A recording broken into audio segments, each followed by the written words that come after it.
Welcome back to the Detroit is Different podcast. And unlike usual, we are not in location at the Detroit is Different studio. We are at a location in Detroit, downtown, a place where having wine makes all the sense in the world. We're at Brix Wine with the proprietor, the owner of this establishment, Black-owned establishment, Black woman-owned establishment, and this is one of the coolest places in Detroit to come to Detroit. It's had a couple iterations, and that's why we're here to tell this story. Mikiah, how are you today? I'm great. How about you? All is well. Awesome. So these discussions usually always start with the Detroit story, which we're definitely going to get to. But before we even get to that, we're sitting and we're having wine, red wine as that is. Yes. All right, what are we drinking, and what is this that made for this moment for this wine? So we are drinking a Washington State Cabernet, which is I love cabs. It's just one of my favorite wines. And typically before I'm interviewed, Okay. I always go for a Cabernet. I don't know why. I just love it, probably because it's so complex. Interesting. So does that like play off of the personality of what you think the interview could be, or is that just more so something that plays off the personality of you? I think it has a lot to do with probably me and my journey. You know what I mean? An interesting journey that I'm very grateful for. So, yeah, I just chose this wine because this guy is a great winemaker, and I like to believe that I offer a great service. Okay. All right. So with that, let's get into this Detroit story. All right. So your Detroit story, first, second, third generation, how deep are you connected to this city? Oh, my gosh. I'll probably be the last person to turn the lights out. Okay. All right. So you're going to be that, but your family roots, are you first, second, third? When did your peoples get up this way? So I am third generation. My mom is from Pennsylvania, and my dad is from Detroit. So my mother came to Detroit when she was 17. Okay. And I grew up on the east side, which I loved. That's why I'm still on the east side. And I come from a really big family. I'm number 13. 13. I'm the youngest of 13. Okay. And I have 102 nieces and nephews. Whoa. Okay. So it's no way on earth I think you can remember all those names. I do. Wow. I almost want to put you to the test and say, all right, rattle off 102. But then again, I don't know if I can keep count of 102 names. Listen, if you want me to, I will. All right. We're going to stay chill on that one. So with that being said, all right, Pennsylvania. Whereabouts from Pennsylvania? So it's not even on a map. It's called Brenizer. It's a small town in Pennsylvania. And interesting enough, my mom came from a big family. She was number 11. Well, she was one of 11, I should say, because she was the second oldest. So she's from Pennsylvania. So having a big family was something that was normal to her. I mean, I guess not. It's normal to me, too, you know. So, yeah. And my dad was one of 8. Okay. And your mom from this place that ain't even on the map, Pennsylvania. Where is it close to? It's close to Pittsburgh. Okay. All right. Yeah. Okay. All right. So your dad was already here. He was already here. And you said 3 generations, so the grandparents were here. Where did they come about from? Alabama. Whereabouts? My grandmother came from. Okay, let's start with my mother's side. My mother's mother came from Tennessee, actually, on my mom's side, and my father's mother came from Alabama. They were deceased when I was born, so I never got to meet them. It's so interesting because we have so many secrets in a lot of Black families. Yeah. So it was a very interesting history with my grandfather and my grandmother. So it's a lot of things about them that we weren't privy to. So a lot of things when it comes to them, I don't know. Wow. Okay. So here from Alabama, and a lot of those roots and migration come from Alabama to Detroit. A lot of that happened. Yeah, absolutely. So whereabouts were they? Where did your dad grow up? My father grew up on the west side. Okay. Yeah, all my right. father grew up on the west side. Okay, and so then, somebody brought him over to the east side. Yeah, he came to the east side. So he grew up on the west side, and then as he entered high school, they moved east. Okay. So near DeQuinder. Okay. And from there, he moved east, further east. So I grew up on Baldwin between Vernon and Charlevoix. So I'm really, really east. Yeah, you deep. Yeah, not too far from where the first Brix was. Yeah. Okay. All right. So we're going to tell a little bit of this brick story, most definitely, as you get there. But when you talk about that first west side iteration, what neighborhood? Near Rosedale. Okay. Yeah, All right. near Rosedale. All right. All right. So now that's dad, mom, and it's 13 of y'all, you see. Woo-hoo-hoo. And you're the youngest. I am.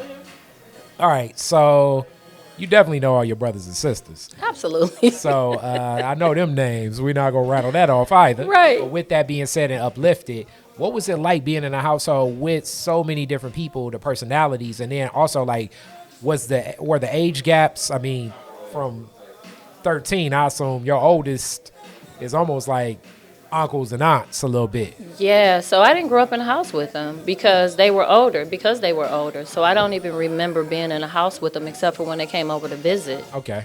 So I recall being in a house with the last set of six of us, the six of us. Okay. That still was interesting because it's mostly Yes. girls. Oh, all right. How many sisters? It's 9 girls. Wow. That is. It was 9 girls. So Okay. yeah. I can imagine the room to get into the bathroom for a shower was a timing thing. It was. Every morning. I assume every morning. Every It's like, morning. Every morning. how they beat me? But you know what's really interesting though? We didn't know. You know, when you're in it, you don't know that it's not enough room. You don't know that we're crowded because you're used to being in this sea of people. Yeah. And then you have nieces and nephews that were there too. Okay. So everybody came to our parents' house. So it was just normal. Okay. Yeah. Mom and dad, what did they do? So my mother had a daycare. Okay. Well, hey, that makes sense. It's almost like I'm running a daycare anyway. Listen, Might as well extend it and make some money at it. Listen, and you know, that right there was, and I don't want to stray too far because I know you're asking me questions, but that when I think about her, that was the source of my inspiration. Entrepreneurship. Yeah, you know, just seeing her say, hey, you know what, this is what I want to do and doing it. Okay. And not letting anything, or the fact that she had all these children. She was like, hey, I'm still going to do this thing that I want to do here. All right, and when does she start this business? Are we talking like 70s, 80s, 90s? When does she start the daycare? It was the 80s. Okay, all right, and a lot of things have definitely changed and more licensing and what happens, but at the root of a lot of this still, childcare is one of the biggest reasons why people move into neighborhoods. Absolutely. Why people get anchored into communities, and also what keeps things together. How does she go about advertising her business? How does she get the people to come to work with her? So it was a little different because when she started, we didn't have social media. We didn't have all of this. So everything was word of mouth. You know, back then, that's how it was. Everything was word of mouth. I mean, no one was on television doing commercials at that point. But yeah, word of mouth, friends of friends, family. I have a lot of siblings. So they had friends who had children. Okay. So yeah, word of mouth which sometimes is the best form of advertisement too. You know what I mean? Because it comes typically with a great review. All right. So where did she have a place, or did she do this out of home? She did it out of her home. Wow. Yeah, she did it out of her home. Yes, and it was just amazing because for someone to have that many children. So let me say this first. So my dad had 3 before he and my mom married. But to raise all of these children and still want to take care More kids. Your mom was cool with little homies, as I say. We love the little homies. So, oh my goodness. so with that being said, I can also, this is like no Costco, no Sam's Club. How is she going about creating lunches It was already, I think, a task just making sure that the people in the house ate, but let alone. Listen, my mother loved to cook. My mother was an amazing cook. Okay. And up until my mother passed away, my mother would make breakfast, lunch, and dinner. One second. And a Time out. Your mom was making breakfast, lunch, and dinner and running daycare? So a lot of times, I tip my hat to. listen, a lot of Mama times when Mikiah. I find myself complaining, I'm like, you know what? Stop. Wow. Just stop. Okay, so let's talk some of these meals too, cause like what was the lunches if she So- like cooking? What was they getting fruit snacks and No, bologna sandwiches? My mother was a real cook. Okay, all right. Listen, it was no. I mean, of course you make sandwiches. That's easy. That's an easy meal to make sandwiches. But my mother prepared meals. My mother loved to cook. I believe that if things had worked out a little different for her, she would have been inside of a restaurant. She would have had her own restaurant because she absolutely loved to cook. She grew up in a community where she lived next door to an Italian family. And they took her in and showed her how to cook. I mean, Okay. she could make pasta from scratch. This is the kind of cook my mother was. Wow. Yeah, she was amazing. Wow. She was so absolutely amazing. so with this, I imagine you were one of those families that had freezers, refrigerators. Yeah, absolutely. Deep freezers, old school. Yeah. You're not going to see a deep freezer in nobody's house now. We a little different. You might. When COVID hit, I was like, damn, I wish I'd have bought that deep freezer. Listen. So, yeah, she had deep freezer, refrigerator, regular refrigerator and freezer. But my mother absolutely loved to cook. This lady could just cook anything. I didn't get all of that. There's some things I can't make, but some of my sisters really, really can cook. And then I have nieces and nephews that really know how pick to up cook. with everything. Yeah, know how to cook. Also, I'm guessing because of the ages and stuff, some of your nieces and nephews, you cool with like, we're that's my close. brother or sister. Yeah, we're very close. One of my older sisters that passed away, her oldest son is a year younger than me. A year and 20 days younger than me. Wow. Yeah, so, yeah, I mean, I miss that though.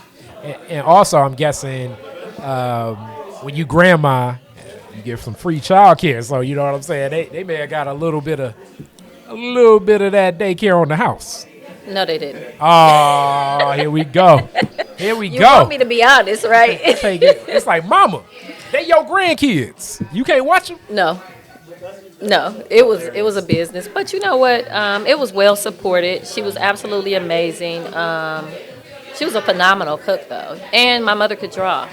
Okay. Yeah, my mother could draw. If you can cook and you know art, that's a And music. and music. I mean, it sounded like she was Sesame Street with food coming on.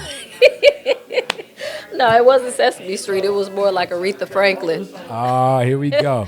Right, Aretha Franklin and snacks. So music was a big part of our household, too. Okay. So music was really, really big in our house. We didn't listen to anything new school. It was all old school. Okay, so what was old school to your fam? Because if they got 13 kids, I assume it may have been old. What was old school? To them, it wasn't old. It was what they grew up listening to. But to us, it was like, oh my God, are we really listening to Lou Rawls again? Or Etta James, Lou Rawls. We were listening to Tobacco Road. Listen, Fine Brown Frame. Here we go. Yeah, so we were listening to that. Every now and then we could sneak in a little Michael Jackson or something like that, but that wasn't happening in our house. We really were listening to music. We were listening to Dinah Washington. Here we go. Yeah, we was listening to Billie Holiday, Miles Davis. This is what I grew up on. Jazz. Okay. Yeah, absolutely. So the culture that comes up, and even in daycares, you just bringing culture to these little homies. Listen, let me tell you a funny story if I have time. Tell it. So my nephew, he was, I believe, maybe 8 at the time, and he was in the backseat of my car, and The Temptations was playing in my car. So this lady pulled up to the side of me, and she says, you have that baby listening to The Temptations? He rose up out his seat and said, that's my CD. Hilarious. Because they were used to that. That's what we did. I'm too proud to bed. Listen, and we had to perform. Okay, 1 second. Yes. Had to perform. Break that down. What does that mean? My mom's family would come to town. So all the siblings would get together and we would sing songs. We would perform for her family. We would sing from Aretha Franklin to Nat King Cole, whatever it was. We just put on shows. And this is something that happened in other black households. You all can look to the start of Eddie Murphy's Raw. Yeah. It's a skit with Bud from the Cosby Show. I mean, I still call him Bud from the Cosby Show. Right. I'm sure he's been in other things. No offense, my brother, but to me, you're always Bud from the Cosby Show. But we all know who that is too. So exactly. See, there you go. right. Signature. So he's doing a skit and performing, as sometimes the talented child would get called down and say, hey, yeah, let's share these talents for the people. So it was almost like a talent show going on. Yeah. What talent did you bring? But none of us could sing. Ah, But I knew every word. okay. That's the thing. I memorized every word. I love poetry, so I always listen to lyrics. So I knew all the lyrics to every. There's not an Aretha Franklin song that I don't know the words to, or Okay. Marvin Gaye. Those are my two favorite singers. Okay. So Marvin Gaye, Aretha Franklin. So I was always the one to get it started. Like, okay, let's sing. Okay. And okay, I'm guessing, though necessarily you may not know the note, who in the family did take that note? Nobody. No one. Ah. No one. So my oldest brother, my dad's oldest son, Norman, for a short period of time sang backup with the Dramatics. Okay. So he could sing. But we didn't get that. Okay. We didn't get that. That talent did not transfer. No, not Okay. at all. So Not with at that all. being said, all the music, as you all were more like me, back roll of the choir. Absolutely. Gotcha. Absolutely. Just make the sway real cool. Right. You know, Tina Turner will get out there and just dance, and you do the Tina Turner routine. Most of the time, you're not even listening to her sing. You're just looking at her. There you Just go. like, listen, rolling on the river. Okay. There we go. Right. All right. So it sounds like a lot of engagement, excitement is just happening in the household as a kid. Almost just the game's enough with family. The neighborhood itself. Did you engage and really interact with a lot of the kids on the block? And I'm guessing maybe some of the kids on the block were in the daycare too. Yeah, so we didn't grow up with a ton of friends. We ended up with friends as we got older, but it was so many of us that we were around each other, so it was like set. So I have two sisters right over me, so we were always together. So, and then the sisters over them were always together, so we were best friends. We're still really close, so we were always told to take care of each other, you know, to take care of your sister, take care of your brother. We were taught to do that, so we're still pretty close. But now I do have friends, and my siblings have friends, but we're still all locked in. Very connected. All right, so talking more about that connection, let's talk about school. Where you go to school? King, KC, Crusader. yes. All right, before King, where did you go? But so right across the street from where Brix was on Kercheval. So you've just been in this footprint almost for forever. Yeah, it's so important. You know, coming from the inner city, coming from where I came from, it was just so important to me that whatever I did, I would always come back to the community that raised me, and show other little boys and girls That's deep. that we're possible. That was then, and now it's still very important to me. Okay. All right. So King KC, if people don't know, King Crusaders, definitely, like I often say, you know, I'm NO till they pour things down. But I started at King in the MSAT program, so I had some days walking them halls up and down and Right. you know, raising a ruckus is everything. What program were you in at King? Just a regular program. Okay, as Yeah. the recent interview with Howie Bell left, regular King. You know what I'm saying? I was at CPLA. Listen, you come from the household. You got to make sure it doesn't matter what program you're in. You better get good grades. Okay, all right. What was your experience there like? It was cool. Community. I mean, because everybody from my neighborhood was there. You grew up in a neighborhood where everybody was there. They went from Bell Elementary School to Budso, and then to King. So, community. And that's also one of those unique things. So for people watching, King is a school that is a school the CPLA program, but also it has programs of school of choice, CISC and MSAT. I was a part of the MSAT program. MSAT was huge during my second time. in my iteration, but that wasn't really my focus. I should have been in the other program. With that being said, there's also CAS and there's also Renaissance. So Right. when you hear about like, and you meet people really across the world that are from Detroit, chances are they black, they went to one of them schools. One of those schools, absolutely. Chances are a lot of us Northwestern Colts Absolutely. these days ain't traveling so much. But with that, I did definitely appreciate the culture of it. The people from Riverside, the King Homes. Everybody, because, it was like a melting pot. You know what I mean? Like, everybody from everywhere. The bus driver, his son went to the school. You know what I mean? Mr. James was the coach, his son went to the school. So you just it was like a huge community of folks that you grew up with that you would see day to day. There were no strangers. It was totally different, but that was so long ago. Okay. All right. So like is it 90s, 2000s? What 90s. era? Okay. 90s. So in the 90s. All I'm right. happy about my age. I'm 52 years old. Congratulations. That's Thank what's you. up. That's what's up. I love it. So after King, where you go?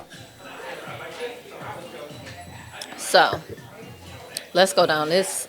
So, I used to be a hairstylist. I went to beauty and barber school, so I have a beauty and barber license. Wait. What school you go to? I went to Michigan Barber College. Okay. For real? Yeah. Right there on Grand River? Yeah. Okay, we got to definitely tell some stories like that. So, like, in my neighborhood on the west side, for years, the Michigan Barber College was on Grand River, not that far from actually where the SNCC office used to be, across the street from where this Church of Chicken was, in the mix of, like, all my Northwestern people. So the culture at the Barber College was always known that you can get a haircut for cheap. It may take forever for them to finish your haircut, but it will bring a lot of personalities out. So when I would spend the night with my cousin, we would go to the Barber College to get haircuts, and some of the older gentlemen that would be in there would have some of the most colorful stories to tell. So being that you were a barber at the college, Yep. what was the experience like just walking in there? Because I just remember the stories from being a kid. I can only imagine being in the school. What was that like? It was interesting. So I went to beauty school first, and then barber college. But beauty school was probably more interesting to me than barber college. Yeah, it was. It was just like beauty school. You do get to meet, and maybe that's what prepared me for barber college. Because beauty school, you get to meet so many characters. It's so many interesting people. What school? Mauricio's. Ah, okay. Yeah, it was on Warren. Yep, on Warren. So, so that's what I did for years, and I was doing it for like some celeb stuff, TV commercials, things like that. And I stopped doing hair. I ended up moving to New York.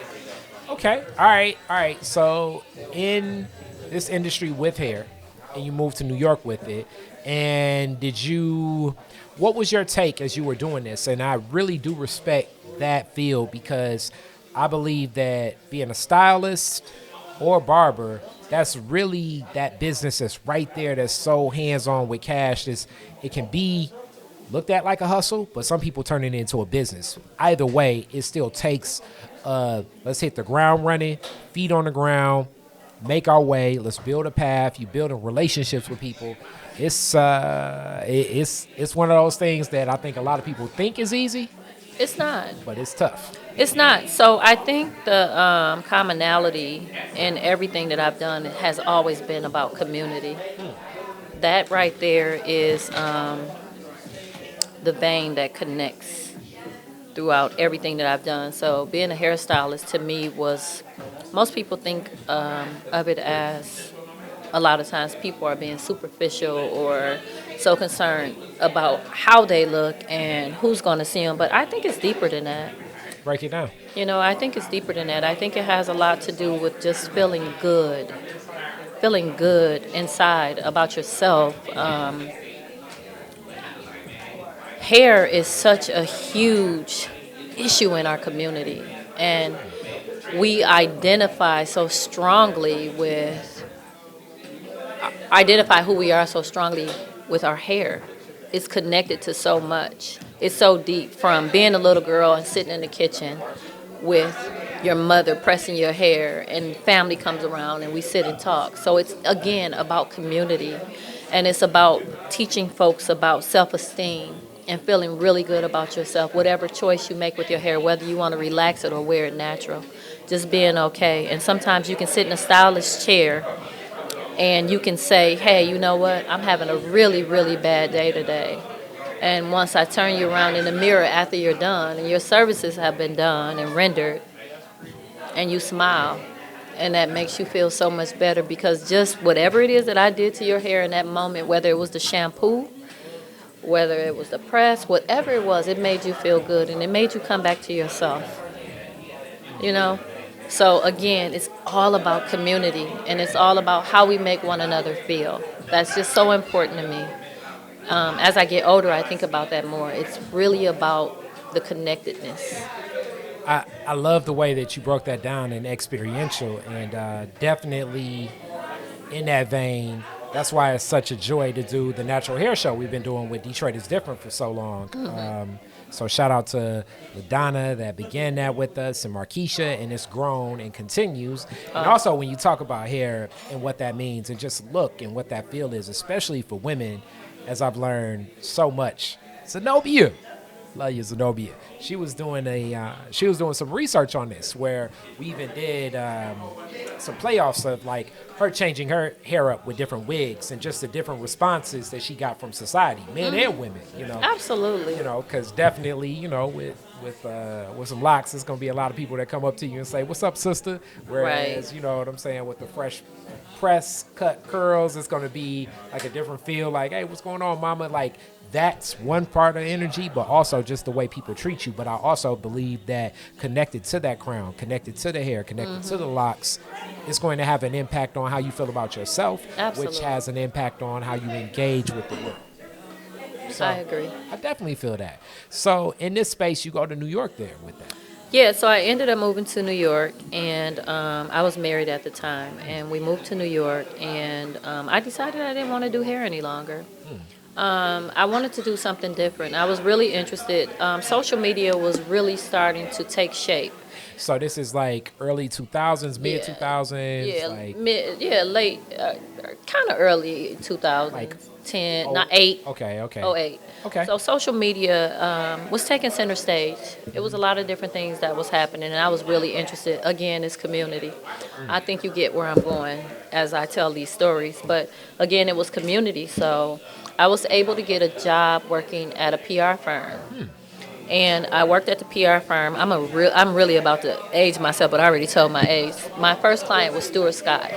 Wow. And Rest in peace, Stuart Scott. So people know who Stuart Scott is. He is the ESPN anchor that passed away of cancer, and his story has definitely been connected and uplifted through the Jimmy V Foundation of ESPN. But before then, like a lot of people know, really one of the first voices to ESPN, I think, to anchor ESPN, where a lot of people were like, I want to watch this every day, because he added a hip hop flair to what he was delivering in a conventional broadcast. So it's hard to even think about what sports broadcasting was then in the 90s, 2000s, with, you know, what's happening right now with Shannon Sharp and, you know, Gil's Arena, and Yeah. just so much into the content creation space. But at one point in time, broadcast sports was really from the lens of journalism, Yeah. buttoned up beat writers, and very much like delivering it as this is just the news. Stuart Scott gave personality to it. Absolutely. So I just wanted to uplift that so people can contextualize not just who he was, but kind of in the era what he was doing. Yeah, so that was my first client. So I did that part-time, and then I ended up in a marketing agency. I ended up working for a Hispanic marketing agency, and I was able to learn marketing, which was which would end up being my career.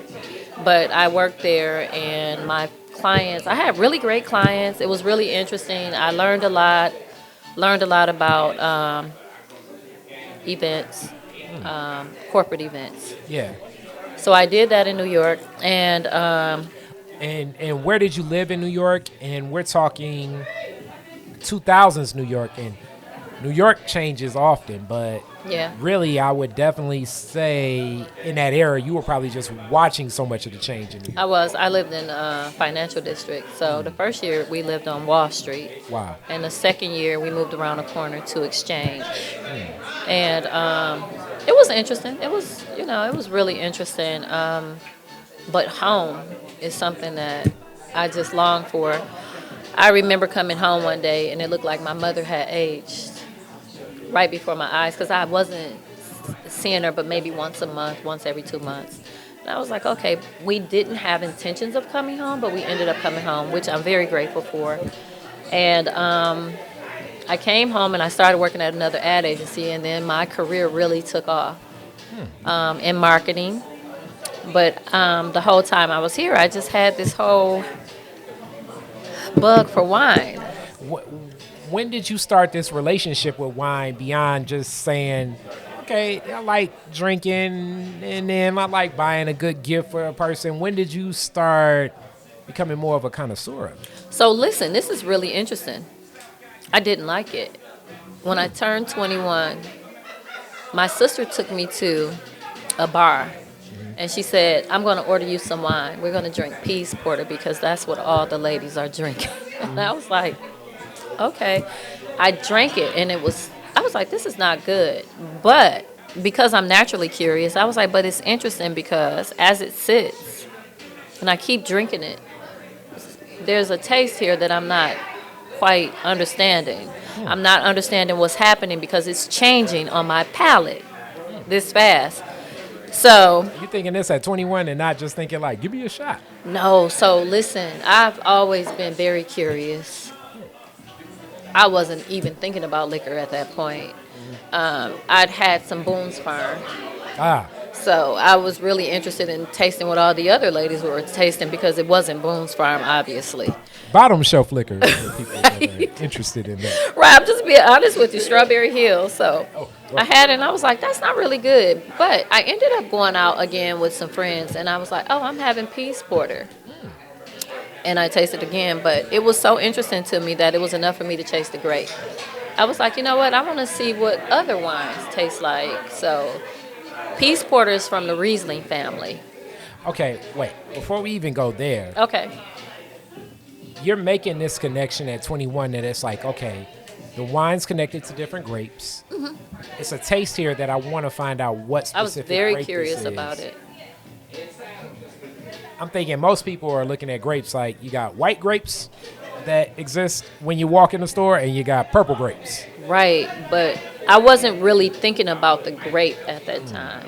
Okay. You know, okay. I wasn't that knowledgeable about it. So I didn't even, Put two and two together at yeah, that point. at that point, no. But you just knew that this But I taste is knew it was something there that had me curious to find out, okay, so are there other wines that I can try? Like, I want to try something else. Let's try this. And I took a step way back and went to Moscato.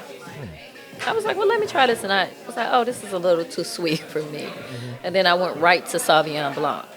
And then for years, I just drank Sauvignon Blanc. And I would sample other things, but I would always go back to Sauvignon Blanc. So it took years before I got to a point where I actually understood what I was drinking. And understanding that it is from a grape, and it is from the soil, it is from the earth. You know what I mean? So it took years for me to get to this point, but at 21, I was very curious, and I was a novice, and I didn't understand what was happening, but I did know something was happening as I set that glass down, and the flavor changed. The whole taste profile had changed, as wine do. It changes because it's a living, breathing thing. But I couldn't comprehend what was happening at that time, So yeah, that's how it happened. Thanks to my sister. This is to her. Shout out, big sis. She doesn't even drink now. Hey, even better. So she's into that whole movement of mocktails. So in this space, and then at 21 to get into wine, that already says a whole lot more of the vibe, because I'm only imagining, to drink wine then. Just not expecting that. So I'm sure that even has like an arc on like walking in a place at 23 and saying like, let me get Sauvignon Blanc versus, like we say, you know what I'm saying? Let me get a Long Island iced tea. So even in that, I'm sure that is going to take you to different bars and spaces and places too. Absolutely, because I wanted to try it. So don't get me wrong, I like a good martini, a good dry martini. I love that, but I don't think there's anything more interesting in wine other than us.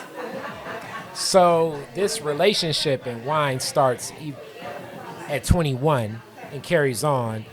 When does it become like okay, you look up and you have the freezer, the refrigerator, the spaces, the glasses? When does it become more of like okay, this is no longer just something you doing. Right. This is becoming a thing for real. So it started when if I'm going to be really honest, when I started believing that I could do it. Unpack that a little bit. So a lot of times fear stops us from doing so many things. You know what I mean? So as I started talking about opening up a wine bar, actually it was a retail wine shop. That's really all the other space was supposed to be. And it just transitioned into being something more. I'm very grateful for it. I'm not complaining, but fear stops so much sometimes because you're like, well, can I do it? You talk yourself out of doing things a million times before you end up doing them. So fear. And then at some point, I realized that fear isn't real. You know what I mean? Like, what are we scared of? I realized that I can't be scared to fail because that means I will never try anything, So once I removed the fear, I was like, you know what, I'm doing it. And at the time, like I said, I was married and I had the support. And I was like, you know what, I'm going to do this thing. Sat down and came up with the name, which is a process that we could talk about when we get there. And I just said, I'm going to do it. I'm just going to bet on me. And I'm going to do it. And I did it. Okay, so now let's talk about the name and what this looks like. And it's like, okay, I'm going to open a wine retailer in the city of Detroit. And I know a little bit in this story because at the time I was doing content for Motor City Match. And that was like one of my first good contracts. It was like, shout out to Roderick Miller and Mike Forsythe. I know, Roger. So, yes, Mike and Roderick. So with that being said, you were on my list. And it was so interesting because a couple of times I could never connect with you. They were like, yo, you need to talk to Brix. And it was like, okay, can't get into space then. Can't get into space then. Can't get into space then. And I'm just telling from the Kari perspective of Detroit is different iterations. Okay. So this is definitely maybe 2015 for me. When do you get the space? When do you get active with the space? And how do you select the space? What's like the steps towards opening that door? So I actually signed a lease for the space in 2014. And I was slated to open 2015. It didn't happen. My mother was diagnosed with stage 4 colon cancer. So that put everything on hold. And she ended up passing away in 2016. So 2017 is when I opened. Wow. And at that time I shouldn't have, but I did anyway. I opened and the process was finding a space. Of course, we know we have to find a space and then saying, you know what, I'm just going to go full speed ahead. I ended up submitting my application for Motor City Match. I won that and, the other little stuff you have to do to get open, like take out loans or whatever. I did that and some of it came from private investing from our own money. And I just went full steam ahead, and most of it was to block out What was happening? what was happening in real life. So also, and this is kind of one of those connections where I was like, we're gonna have a deeper discussion because we've had some of these discussions even beforehand. So first off, condolences on the loss of your mom. Thank you. And while that's happening, engaged in business, while you also are at the peak of a career in marketing, where a lot of people are definitely looking at you, which I often tell people this. That fear does exist in business. Absolutely. And it's that propensity of crazy, like I often say, to engage in this because you're going to put your own money up. You're going to invest your own time. You're going to love something in a vision so much more than anybody else that connects to it. Absolutely. And then get up the next day and do it the same way, even as other people don't even necessarily see the vision. I often think of entrepreneurship as like that great dream you had last night. Everything was perfect. And you wake up and you try to explain it to a person and they're like, huh, what are you talking about? Right. Like, It's like, all right, so you were hanging out and Red Fox was there and you know what I'm saying? Your mom, y'all was playing spades and, you know, y'all caught them cheating. And it's like, what are you talking about? And it's Right. like, no, for real, you had to be there, you know? And the journey in entrepreneurship is a lot like that. oh, absolutely. You're on this journey while a lot of things are also running concurrent because that's the other thing with entrepreneurship. You can't press pause on the other things happening in life. Can't. Life continues to go on. Everything continues to move forward. And you just have to make a decision to either continue to move forward with it. Because once you press pause on one thing, everything stops. You know? So inside of me doing something that I had dreamt about for so long, there were things happening in my world that were just kind of crashing around me. You know? But I used the old space as an escape. Instead of dealing with what I needed to deal with, I used it as a way to escape. I mean, when I won Motor City Match, I got my check at Carmano's Hospital. You know what I mean? So I used that to escape instead of having to deal with what was my reality at the time. And one thing I do know, not to get all preachy on you, but one thing I do know is that when God needs to get a message to you, it's coming by any means necessary. It's either coming through a person, place, or thing. And there were messages, but I just chose to ignore it, that I needed to stop. There were things happening inside the space. Early on, I thought, like, oh, it's somebody's doing something to me. But that wasn't it. There were things happening inside the space. Those were all signs that I needed to stop. They were very clear, but, ego makes you... I'm a man, I understand ego big time. Other times too. Yeah, ego just kind of makes you do things that you probably shouldn't even be doing, but, So, in this, you are getting this message to stop. And I love that you uplift that.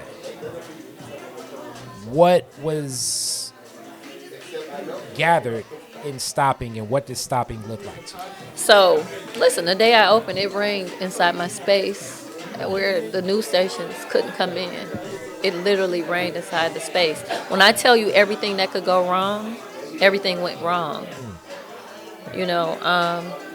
I had a pinched nerve. It came back, but I did have a pinched nerve then. I ended up in the hospital. There were so many different things that was happening around me where I knew this though. I knew that I needed to sit down. I knew that I needed to take a beat because losing my mother was traumatic. You know what I mean? That could be traumatic for anybody. So losing her was traumatic. And I knew that I needed to just sit down and allow myself to be in that moment and grieve so that I could move forward. But instead of doing that, I was just selling wine, So two things I want to uplift in that space and ask. So I've had a pinched nerve before, It's so funny because my mom was the one that diagnosed it because she's had one. So for anybody that doesn't understand what it is, it's basically like, for me, you wake up and it's like, oh, hey, you ain't going nowhere. Nowhere. Like, for real. Like, you think and if you could sort of walk, you'll be looking so much like Frankenstein as you pull yourself up. If you got any upper body strength, and you'll fall right back down on the ground. It's no joke. So that's one thing that I want to characterize so that people can kind of understand that it's like you're immobile. And grief, and dealing with it and what that is. And I do believe that that's a process that's a part and journey of life. Absolutely. And for some of us, it's tougher to even recognize what that is. How did you unpack that when you got to that point where it's like, okay, this is something that I want to actually connect with? Prayer and meditation. I literally taught, I've always known how to pray, but I literally taught myself how to meditate and to be okay with what was happening. So a lot of times you find yourself trying to run from things that hurt or scare you. You know, I just said I was going to sit in it. I was just going to sit right in it. Once the old Brix closed, it gave me a lot of time to process and deal with my mother's grief. I mean, my grief for losing my mother. And I just chose not to run anymore. So I was running. I was running. I was in Brix all day just running instead of dealing with it. So I just said, I'm going to sit in it. And I'm going to just let it pass through me. And it came in like waves. And I said, I'm going to let it pass through me again, and it'll come back again like waves. But you know what? I said, I'm going to face it. I'm not going to run from it because I have to let it pass through me so that I can get over it. But it was through meditation and prayer. And I love that because now I pray all day. But I meditate twice a day. And I can focus. You know, when you first start, your mind is just like scrambling you everywhere. But I started listening more to myself, to my body. And that ultimately is what healed me. You know, and I ended up moving into a place. This was the first time that I had lived alone in a really long time. I moved into a place where I felt safe. I felt safe enough to let go. I felt like this place for me was going to be a place of healing, a place of being truthful with myself about my grief, my pain, my fears, everything in this place. I just moved from it because I felt like someone else should have that space so that they can heal too. Okay. And I want you to unpack that a little bit more too when you talk about finding that space for what healing is. And that definitely can look different for every person. Absolutely. But how did you even create that and recognize that that's what was needed? So for me, it was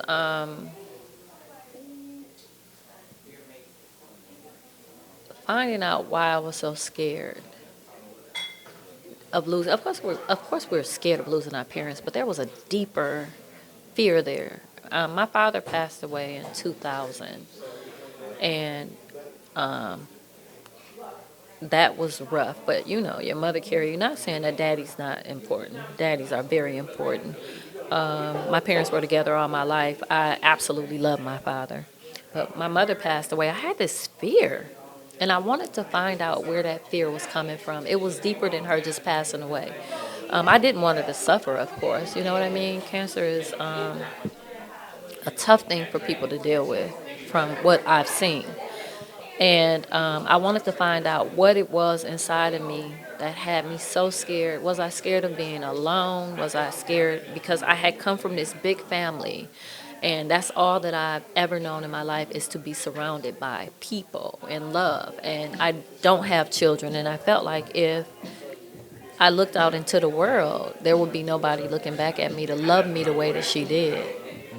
So I had to find a way to unlearn some of those thoughts that I was having, because there are people that love me, you know.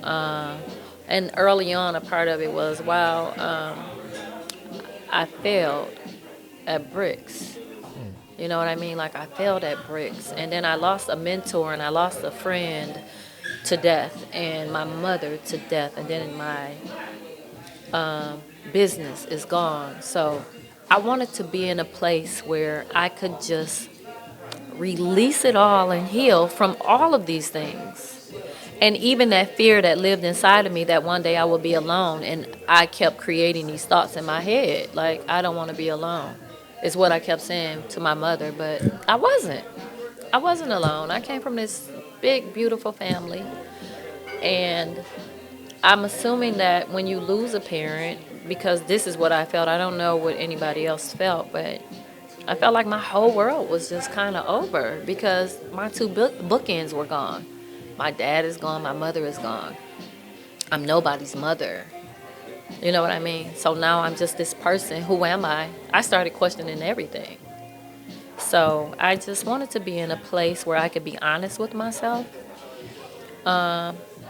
Therapy also helped. I did some therapy, so that also helped. But I wanted to be in a place where I could just be really honest with myself and deal with my own stuff that probably didn't have anything to do with her dying, but had more to do with me feeling insecure for whatever reasons I conjured up in my own head. And a lot of times we're just not really super honest with ourselves about our feelings, and how sometimes we're scared and how sometimes we're insecure.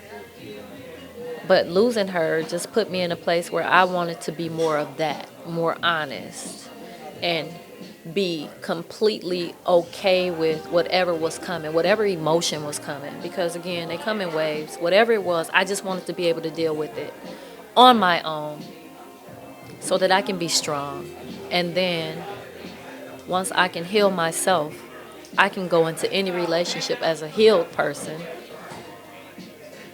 and not offer them any of the brokenness that I was feeling, that probably was a lot deeper. And a lot of it comes from not having a strong spiritual foundation.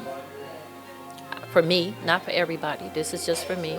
So there was some things spiritually I had to work on. And mentally, I had spent 3 years watching my mother die. So there was so many things that I had to work on. So as you share that, so many things come to mind. What comes about, and it's been a discussion more and more since we've done State of Black Detroit this year, and shout out to Sherry Smith that spoke on community organizing. And she talked about one of the biggest challenges in our community is so many people feeling isolated, which goes right into what you speak of being alone and people feeling lonely. And that's one of those concepts that's always been so difficult for me to unpack because of the abundance of connection and relationship that I've gathered through community over time. Especially like when a person says like, you know, I feel lonely and I don't want to be alone. And you think to yourself like, okay, you're around people, but sometimes that presence is so disconnected. And similar to, as you talk about those fears, a lot of this is definitely as we wrestle and we strengthen our mind and our spirituality and our soul towards what we're facing. So with that, I know you have something to add to this already. I do want to hear what you're going to say. You all are seeing why Mikiah is, I knew this was going to be such a cool interview. But I do want you to kind of open up a little bit more about these spaces where that loneliness is something that we fear so much that it becomes where we paint. Similar to the whole concept of, you know, they say that the guard and the prisoner are in the same condition, meaning the fear of being alone blocks so many of us from making the connection. Absolutely. Of not even being. Absolutely. But you know what? So I think that for me, I was more connected to people than I was, and this is just me, than I was God. So when people aren't showing up the way you expect them to or want them to, you're like, oh, I feel so lonely. You know, we tend to make folks responsible, and it's not fair. We tend to make people responsible for our happiness or our stability or whatever it is that we need. We make people responsible for that, and we rely on them for so much. And it's okay, because there's nothing wrong with relying on each other. Nothing's wrong with that. But when you put a person in front of whomever it is that's your higher power, then yeah, you find yourself saying, oh, I'm let down. I'm lonely. My father, so I'm going to tell you something about my father. And all of my siblings, we were all guilty of this. We were like, oh, if we make it to him, we know we're good. Whatever is going on in this world, as long as I get to my daddy, I'm okay. This is, as a child, we know that. But as an adult, I haven't given any kind of thought about my actual father. I'm putting it all in the hands of my daddy. You know what I mean? Instead of whoever it is that your source is. So I think a lot of times that loneliness comes from our expectation of what we should get from other people. So there is a hierarchy that we should all adhere to. There's God, or whatever you're calling source. That's first and foremost, if that's what you believe. And then there's my daddy. You know what I mean? But I can't hold you responsible for making me feel like I am important, like I'm not alone. That's not your responsibility. And we give this responsibility to our friends, to our men, to our women, to our children, to the little black boy who's in the house with his mother, and he's being told at 8 that he's the man of the house. We give this responsibility, and it's not fair. And I don't know if I'm going to take flack for saying that, but that's just the truth. I love you uplifted that, and you definitely, as I say, like in this flow, in this conversation, you are in that arc, in that realm of the most intimate relationship one will ever have. And that's in spirituality, and that's in faith. That's having a belief in God in different scopes. Lord knows this podcast rarely gets into this space, but we're here, and I love this. As when people connect with me, oftentimes they're like, "Okay, what do you believe in? Are you Muslim? Are you Christian? Are you this?" And I often tell people, my faith is so connected to a lot of what I do. Just the young team that's here today that helped me with setup. I took them out where we got some food last week, and then I prayed over the food. They were like, "Man, I didn't expect you to pray over the food." But that's me, and that doesn't necessarily mean that everyone needs to. No. And that's in my journey, in my scope. But as you talk about meditation and prayer, those relationships, but even the way that I look at prayer, most of my prayers are thankful. I feel like a lot of my life, as I often tell people, you know, that love basketball, people know I love basketball, I feel like I'm in a double bonus. A lot of, even with the blessings of who my parents were and what they provided for me, I still feel like I'm in a double bonus of life.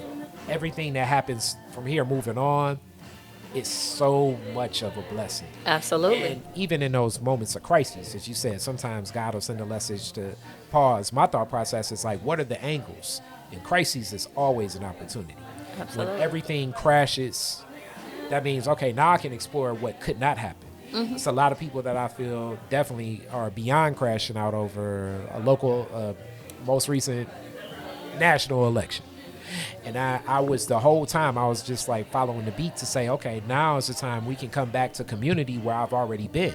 We can engage and start relying on systems that are within one another. And then people in certain spaces are like, no, but this happened and that happened and this happened. And I'm like, well, those are systems that if it sways in our favor, let's take advantage of that opportunity. But to sit in that space and that scope of this pain, it's just something that I'm not going to be in that art. Can't do it. Whereas we can turn over these spaces of opportunity.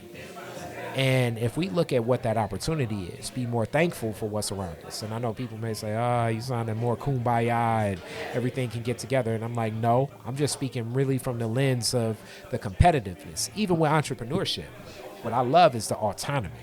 Gail Perry Mason is here. We were talking Absolutely. briefly, and I was telling Gail, I'm like, she was like, nah, you should do this, that. And I'm like, what I love about entrepreneurship, it is the autonomy. With that, it's back to the crises and opportunity. For this autonomy, for me to do this, how I want to do this, it comes at the risk of I could wake up and no opportunity, no money's coming in the door, contracts leave, whatever happens. Right. And that's the risk worth it. But I understand the trade-off. And I do believe that that balance is part of spirituality and faith as well, so that you can learn the discipline to deal with what that abundance of gifts and those abundance of blessings that you have been provided.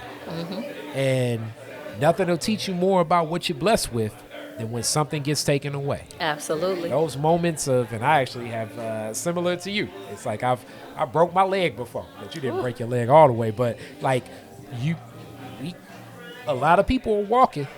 You don't know how much of a blessing walking is until you ain't Until able to you walk. cannot walk. When you're not able to walk, you'll say, damn, just small stuff like getting in the shower. Yeah. Something as simple as that. Lord knows you got that long cast on. I'm going to get graphic here, but taking a number 2 is different when you got that long cast on. You know what I'm saying? Hey, it's real. I'm only saying it because it's real, but it's something like that where you be like, damn, I never thought about how much of a blessing it is, and our bodies are set up to bend the knee to go to. And these things start hitting you every day when you can't, when it's taken away. You get that cold, and it's like, man, breathing through 2 nostrils and talking, That's right. It's a part of life. When it's taken away, we start understanding more of the blessings that we have already connected to us. And I know that I'm going classic Kari here, where people say, you talk more in your podcast than sometimes the guests. You're Yeah, fine, because I 'cause want I've to been talking a lot. contextualize it. I want to contextualize it. Right, you're fine. And in this context, you uplifted so much, and you talk about that faith and where that stands, and even the projection of people usually shying away from talking about spirituality, I think is oftentimes because others are projecting what they feel like the spiritual relationship should be with others. But some of the most solid people, whether that be Muslim, Buddhist, Christian, Jewish, are people that stand in that faith, and people, you're as the Christians would say, you're witnessing just by walking the path. And people start pulling you to the side and say, hey, what you believe in? Your faith in action. And I've seen that happen with some of the gangsters I know, even because the way that they're moving brings about that character commanding, a term I often speak of. You command a certain amount of respect. You command a certain amount of attention. You command a certain balance, as I've seen so many presence walk in a room. And you definitely have one of those types of presences where I'm saying, okay, you walk into a space and you're commanding something. And to walk in that path, I'm like, okay, it's something different. Hence, I'm not doing this all the time. But Mikiah and Brix, I'm like, yeah, because you're sharing too much game and pouring in. But I'm sure it's been a journey reaching and tapping back into the best of you to get you here. So knowing that you sat in that space of calm to unpack all of this, what got you active to get back to where we at now? So,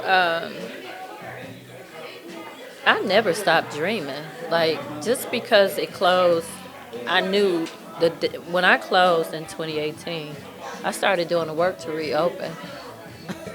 I wasn't stopping. It was just, you know what, okay, I'm taking a break, but I'm coming back. So I just started doing the work. I ended up getting a bit more educated in the industry. Started learning more about my financial numbers. The numbers are so important, understanding finances is so important in business. another key that I always say, the L is a lesson. If you take the L as a loss, you losing. No, it's a lesson. And in business, let me tell you something. The best L. Meaning when you lose money, it'll start focusing your business mind more than anything, more than any class, Listen. more than any business advisor, more than anything. It's like when you look at that bank account and you are at zero or in debt, and then it's other people still calling you for money, you'll be surprised how you start seeing your business model so much more clear. Absolutely. You don't want to do that, but I'm just letting you know that's the real. Yeah, so I just had to refocus. And this time around, I would be doing it. I knew I was going to do it by myself. So I don't have a partner.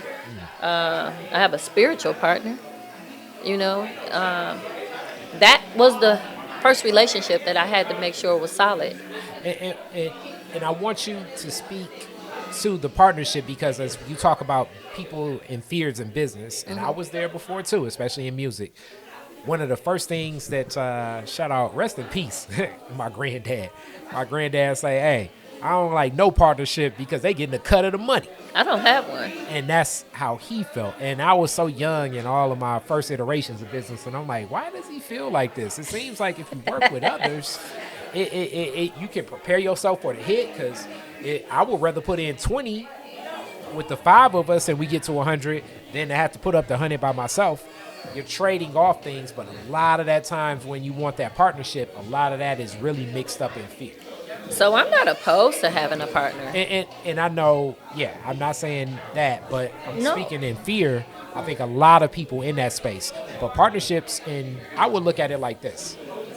Collaboration. Yeah. Meaning that shared interest. It's like, okay, I often say, pick up basketball, back to another sports analogy. Let's play a game together. We win. Let's play another game together. We win. Mm-hmm. Then we start learning the culture of one another. We start learning the ways of one another. Then we start learning a little bit more of one another. And now you look up and it's like, wow, we've been in business together for years. Right. But to think to yourself that you always need others to venture into things without really jumping in your own, I personally think, take the leap of faith. So, doing it, when I decided that I was going to do it again, I wanted to do it alone. I did. But this is a lot of work.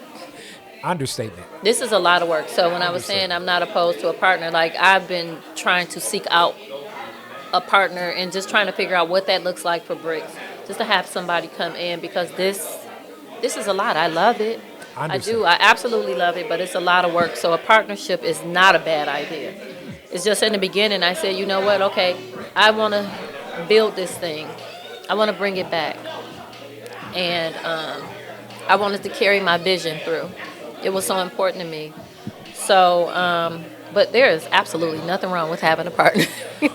I think partnership after proof of concept is established and you have a culture that's established, that's great. Mm-hmm. But early on, while you're in the kitchen making the meal, finish a little bit of the meal on your own.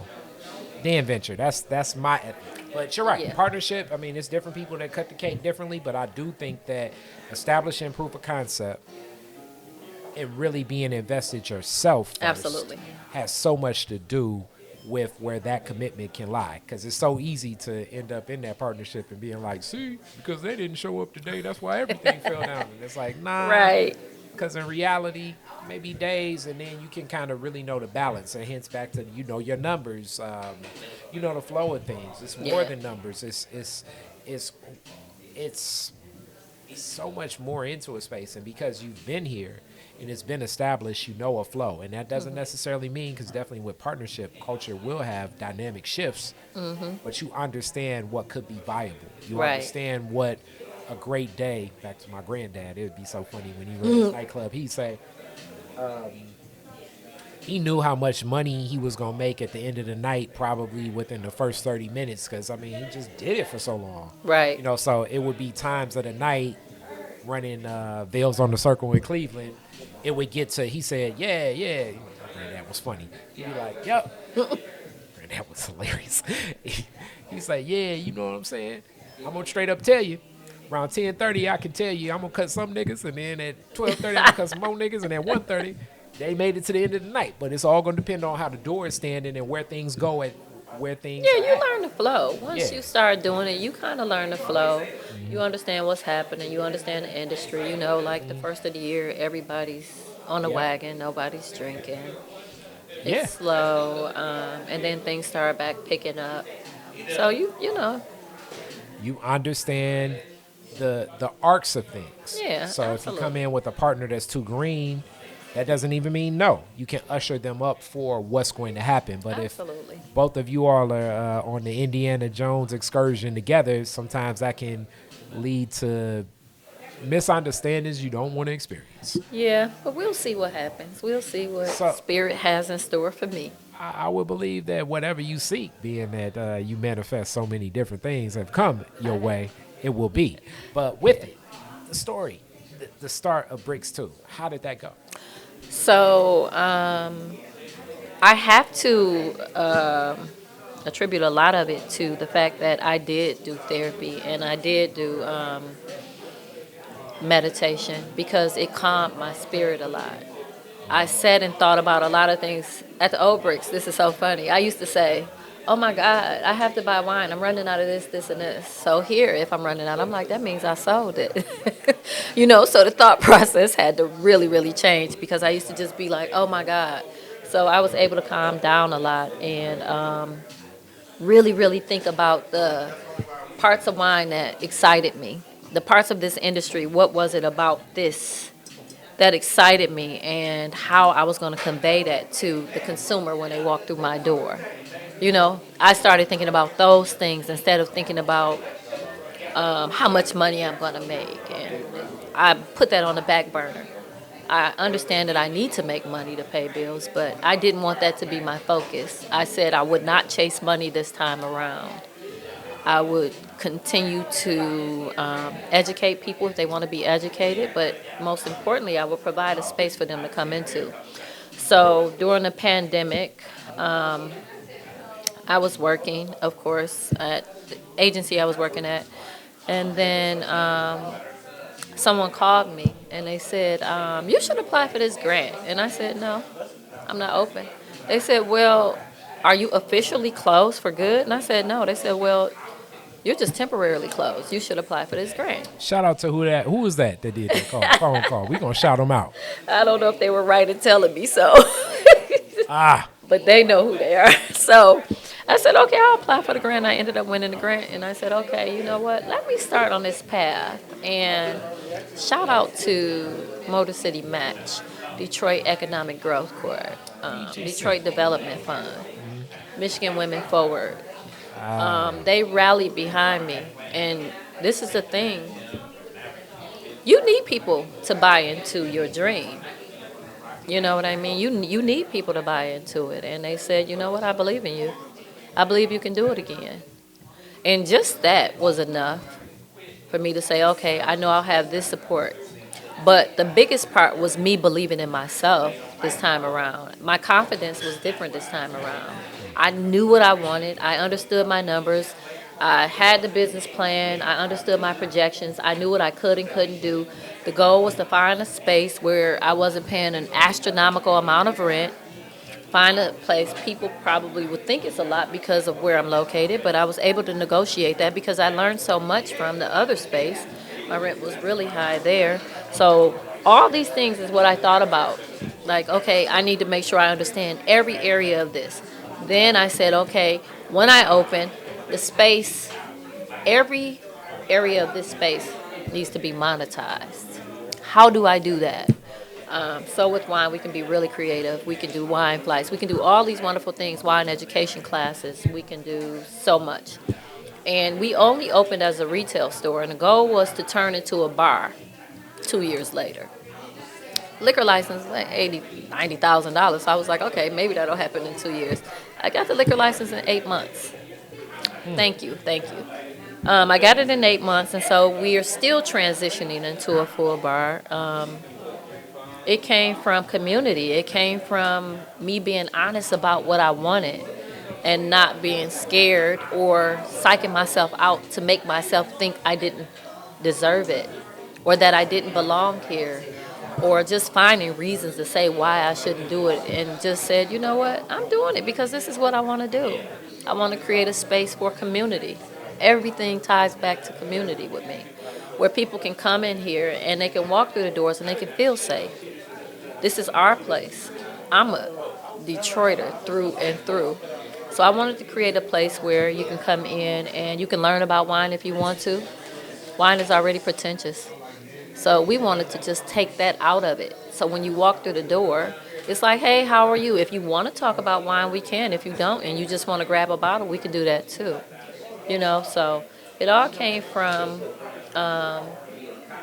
being persistent and believing in myself and remembering what my mother did. And, sometimes I have to remind myself, like, our parents lived much better than we did with less. And so it's things like that where I think about growing up in a household with all these people, and we were all wonderfully blessed in our lives and our careers. Why am I scared? That's deep. And as you talk about that, I just want to, do one of those points. Classic Detroit is different thing. Okay. When she talks about that liquor license thing, for people that don't know, in the state of Michigan, it's a cap on liquor licenses. Mm-hmm.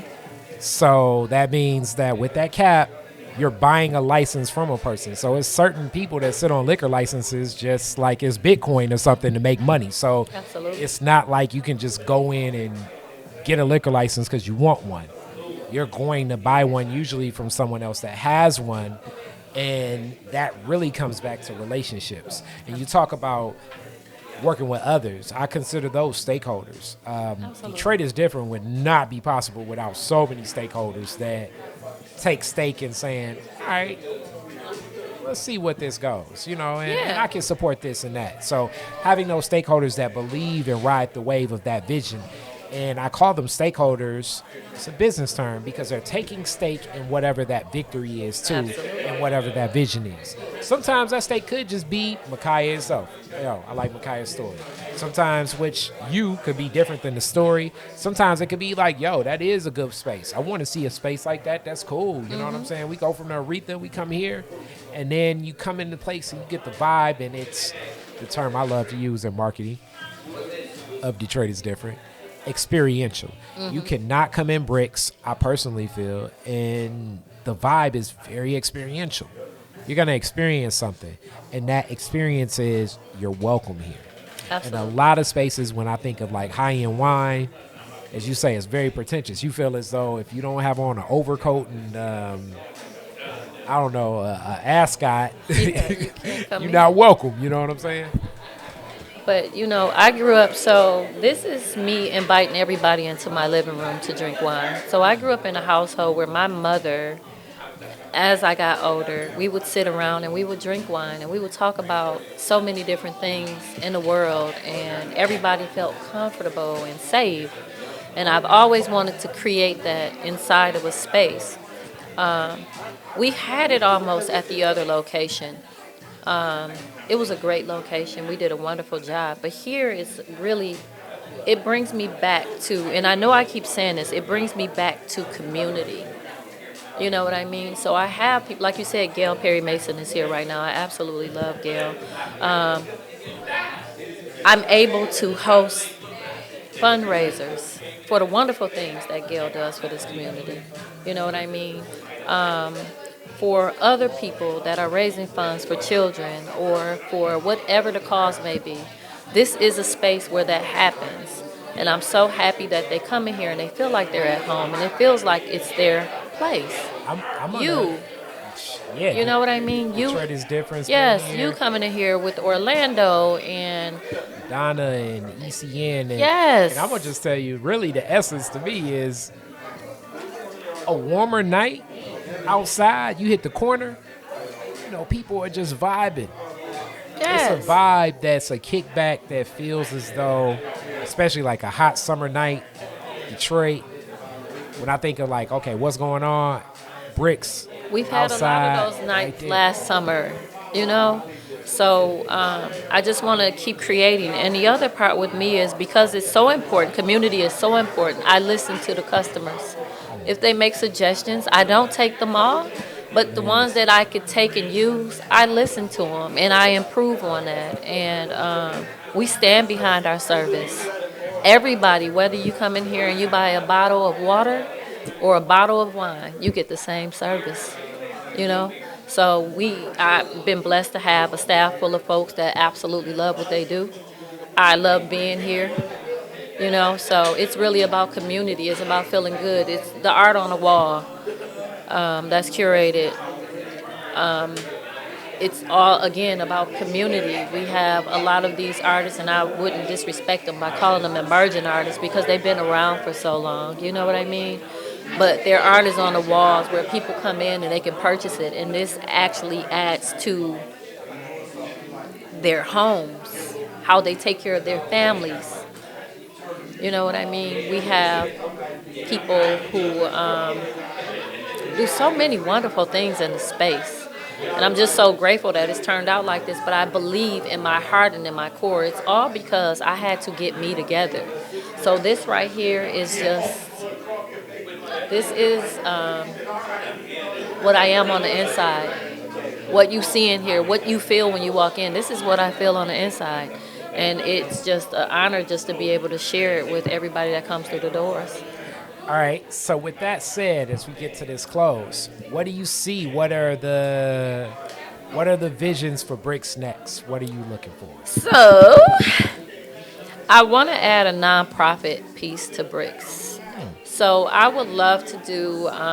Eventually, we'll have to move to a bigger space. And that space, what it looks like for me, is a space where I can create a community garden for people in underserved communities where they can be members and come in and get vegetables, fresh produce for free. We know that the government can pay for that, but fresh produce for free in some of these underserved communities, and we grow it. And also, with that being said, we'll take some of that fresh produce because I do want to get a bigger space where we can have visiting chefs coming in and we can do farm to table. You know, things like that, and do more wine education classes. Have some of these wine producers from all over the world continue to come in here and educate people, just making the community bigger. But the nonprofit piece of it is something that I've really been looking into lately, but I would love to do that. Well, I definitely would say that that's going to happen, and consider Detroit is different, a partner in that. I love that. However, as you had some, what did I drop? I dropped off some greens from the You Detroit sure is did, different and farm we to ate you. them greens too. We ate them greens too. My sister took some greens home. Hilarious. Yep. Listen, and she sauteed them. Yep. Whew. Yep. So Woo. yeah. So definitely Yes. consider us in support of that, and I definitely would love to see more of that manifest. And I was so glad that you shared this time with us. But now we at the close. I gotta ask the classic questions. What's the classic questions? Very first car, year, make, and model, year you got it.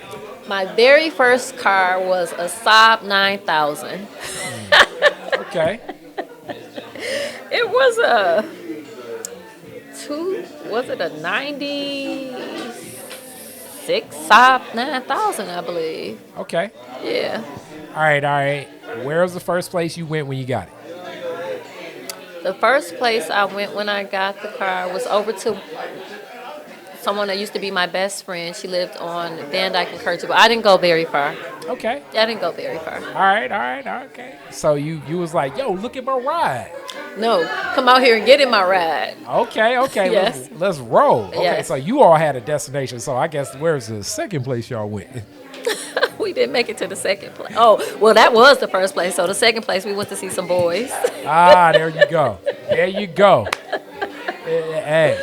Yes. there you go. All right, you're the DJ at the end of the fireworks. Woodward and Jefferson. You get to play 2 songs. What you playing? Oh, let's see. 2 songs that I would play. It would be off of Marvin Gaye's "Hear My Dear" album. Let's see, which song would it be? Oh, you know what? One of my favorite songs, my nephew used to always sing this song. I changed that. It would be Trouble Man by Marvin Gaye. I Okay. love to hear my nephew sing this song. And the other song would be Baby I Love You by Aretha Franklin. Okay. Yeah, you said Marvin and Aretha. You would get it started singing, but not be in note. I'm with it. I'm All not right. going to sing. So, last question. You could rename Woodward after one Detroiter. Who would it be and why? If I can rename Woodward after one Detroiter,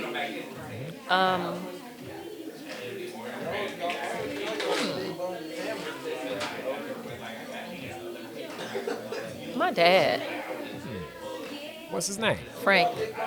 Frank. Yeah, Frank. I would name Woodward after him Why? because I would want, so Woodward is such a busy street. Everybody's up and down that street. Everybody knows that street. And it gives you access to so many places in the city. And there's not too many times we don't hit Woodward. Everybody's on Woodward. If I could name it after him, it would be because I would want everybody to know just how great he was.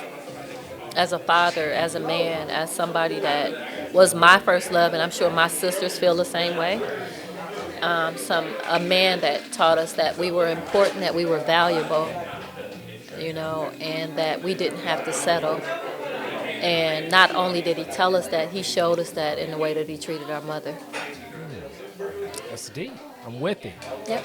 So there we go. Thank you so much. Thank Thank you so much. And make sure you guys see I'm out in the glass for Brix Wine. You can get so much wine education as we opened up there, but so much more right here at Brix. Thank you so much. Thank you so much for having me.